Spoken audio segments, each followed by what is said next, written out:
In tonight's headlines, Hong Kong moves at full speed to enact Article 23, with lawmakers holding a special meeting tomorrow. MTR profits plunge amid a decline in the property market. And China's exports in the first 2 months of 2024 jumped 7.1% from a year earlier.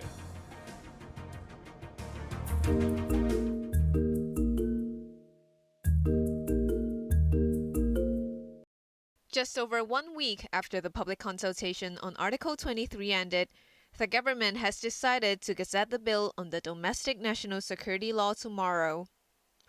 This followed a special meeting of executive councillors this afternoon.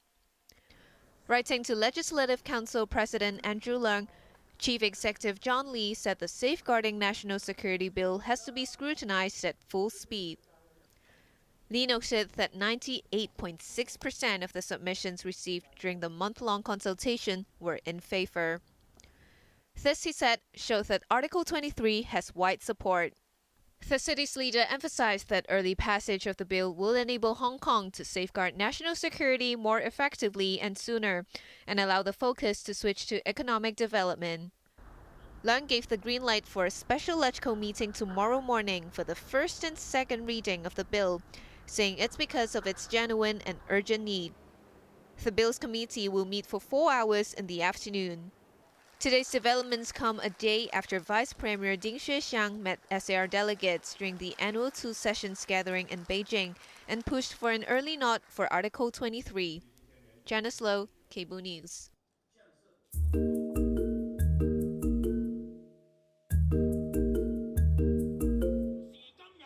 Opposition activist Tam Chi has lost his bid to overturn his conviction and 14-month jail term for sedition. The 51-year-old former vice chairman of the now-defunct People Power Party was sentenced in 2022. In Hong Kong's first sedition trial since the handover in 1997, the former DJ, nicknamed Fast Beat, faced 11 charges, including 7 counts of uttering seditious words. He was arrested for chanting slogans used by anti-government protesters and insulting police. In his appeal, his lawyer argued that an intention to incite violence is a necessary element of sedition, as stated in a ruling by Britain's Privy Council. But Court of Appeal judges Jeremy Poon, Derek Pang, and Anthea Pang declared that an intention to incite violence is not a necessary element of sedition, which they said is a statutory offense. They said the sedition law exists to balance the protection of national security and the right to free speech while maintaining public order. The judges said the Privy Council ruling is a non-binding judicial opinion. They added that the prosecution did not have to prove that a defendant's intention was to incite violence, and noted that cases should be judged according to the specific legal and social landscape. Janice Yu, Cable News.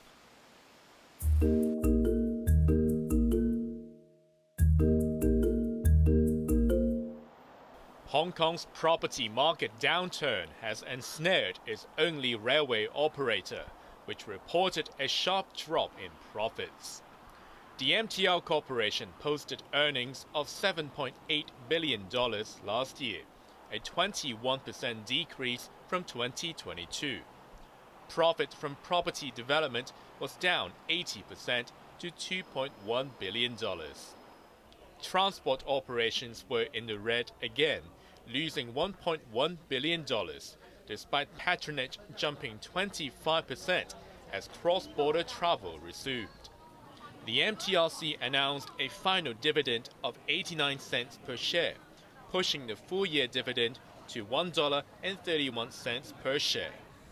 Its top brass was repeatedly asked about the viability of the Rail Plus property model, which reaped massive benefits in the past. Property market goes through different cycles. We have seen those in the past, and they go up and they go down.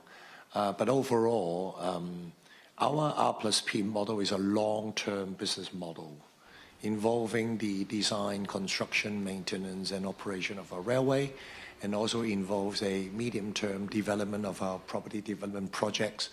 Together with, from time to time, as you will see, we hold on to investment property that will provide long-term recurrent interest and recurrent income to the company. So therefore, it has served us very well. But we do see cycles, they go up and down.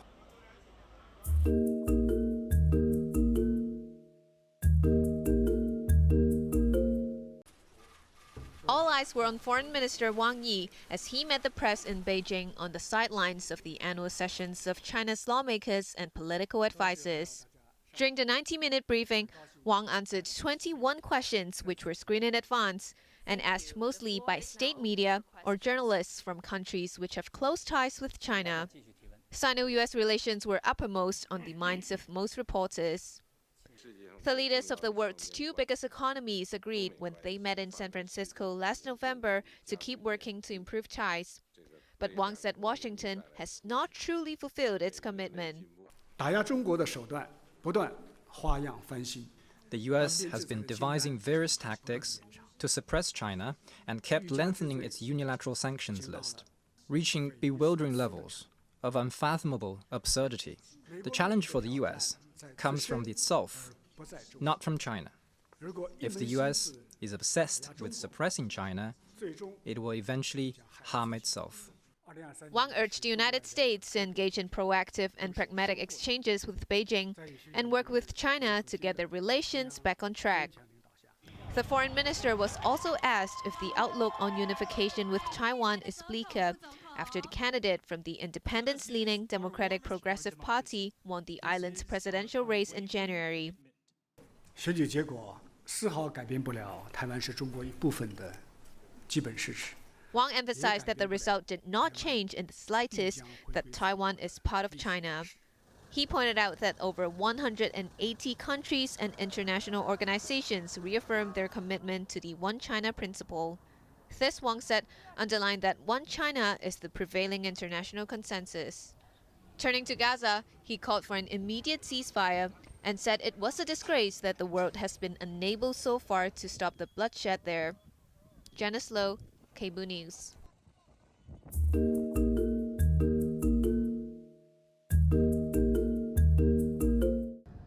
China's exports so far this year thoroughly beat market expectations, giving policymakers some much-needed relief as they figure out how to revive the stagnant economy.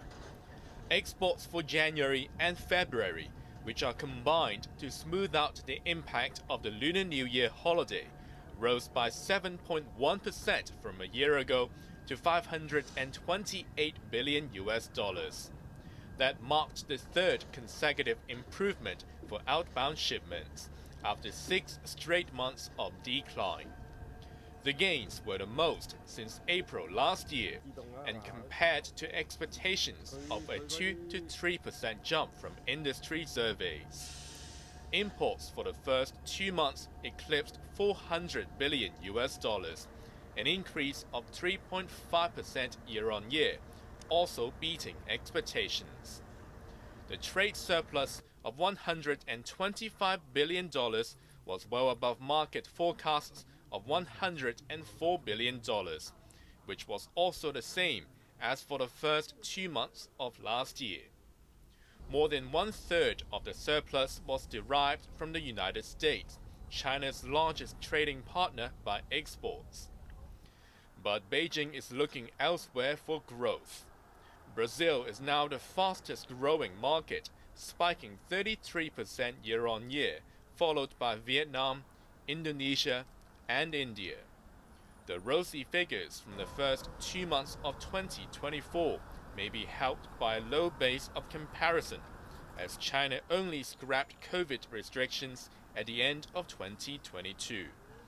Looking forward, the world's largest exporter will rely on electric vehicles and the lithium-ion batteries they use to sustain growth, as demand for new energy products soars. Raymond Yang, Cable News.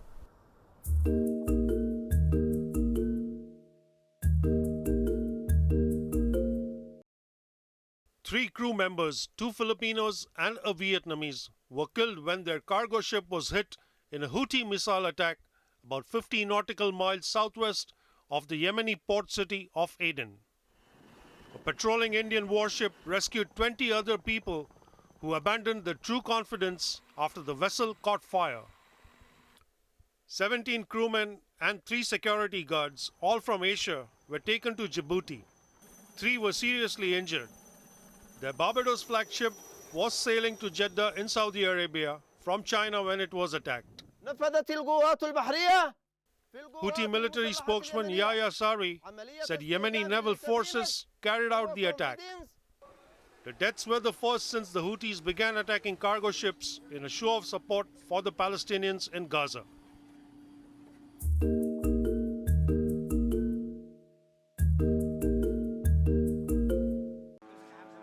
As Israel's ongoing bombardment of Gaza claimed more Palestinian lives, there are growing fears of a silent killer. At least 20 people, most of them children, have starved to death. Health officials believe fatalities from malnutrition and dehydration are much higher because many victims could not reach hospital. More than 2 million Palestinians trapped in Gaza are surviving on crumbs after Israel cut off food and water to the besieged enclave following a Hamas attack in October. Israel has also been accused by relief organizations of blocking aid supplies. Murjan Gubon is desperate. There is no food to enable her to breastfeed her newborn baby. I give my other daughters plain bread to fill their stomachs a little, she said. But there is no healthy food. All our food brings us diseases. As ceasefire efforts drag on, the Palestinian death toll from Israel's military offensive in Gaza is approaching 31,000.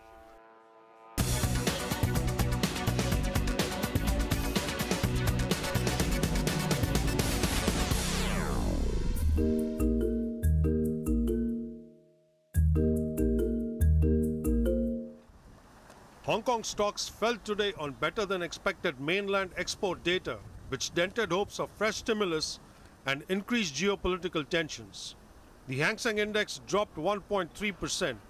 Wuxi Biologics sank 21.5%, while affiliate company Wuxi Aptech tumbled 20.6% after a U.S. Senate committee approved a bill to restrict business with Chinese biotech firms. Strong revenue continued to push JD.com, which gained 6%. Shopping mall owner Wharf Real Estate Investment Company jumped 5.7% after a 7% spike in revenue.